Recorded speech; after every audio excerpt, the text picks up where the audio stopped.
बिल्कुल। यहाँ पर हानिया और सफवान भाई बहन की एक 300 शब्दों की हिंदी कहानी है। शीर्षक जंगल का रहस्य।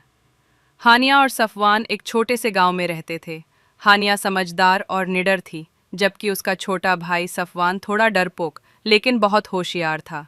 गर्मियों की छुट्टियों में दोनों को खेलने के लिए ज़्यादा समय मिल गया था। एक दिन जब वे अपने नाना के पुराने घर की सफाई कर रहे थे, तो उन्हें एक पुरानी लकड़ी की संदूक मिली। संदूक में एक पीला पड़ा नक्शा था, जिस पर जंगल के बीच में एक एक्स बना हुआ था। ये तो खजाने का नक्शा है, हानिया ने उत्साह से कहा। सफवान ने धीरे से कहा, पर क्या ये असली है? चलो पता लगाते हैं, हानिया ने मुस्कुराते हुए कहा। अगले दिन सुबह ही दोनों जंगल की ओर निकल पड़े। रास्ते में पेड़ों की छांव, चिड़ियों की चहचहाहट और ठंडी हवा ने उनका स्वागत किया।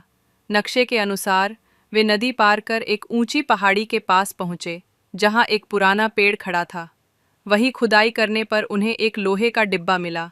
उसे खोलने पर अंदर कुछ पुराने पत्र, तस्वीरें और एक डायरी निकली। सफवान बोला, ये तो खजाना नहीं है, ये हमारे पूर्वजों की यादें हैं, हानिया ने कहा। वापस घर आकर उन्होंने अपने माता पिता को सब कुछ दिखाया। वे सब भावुक हो गए। डायरी उनके परदादा की थी, जो एक स्वतंत्रता सेनानी थे।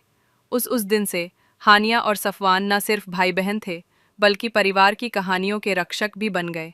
उन्होंने जाना कि असली खजाना सोना नहीं, बल्कि अपने अतीत की कहानियां होती हैं। अगर आप चाहें तो मैं इसे और सरल भाषा में बच्चों के लिए भी बदल सकता हूँ। में रहते थे।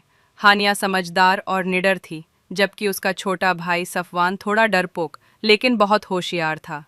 गर्मियों की छुट्टियों में दोनों को खेलने के लिए ज़्यादा समय मिल गया था। एक दिन जब वे अपने नाना के पुराने घर की सफाई कर रहे थे, तो उन्हें एक पुरानी लकड़ी की संदूक मिली। संदूक में एक पीला पड़ा नक्शा था, जिस पर जंगल के बीच में एक एक्स बना हुआ था। ये तो खजाने का नक्शा है, हानिया ने उत्साह से कहा। सफवान ने धीरे से कहा, पर क्या ये असली है? चलो पता लगाते हैं, हानिया ने मुस्कुराते हुए कहा। अगले दिन सुबह ही दोनों जंगल की ओर निकल पड़े।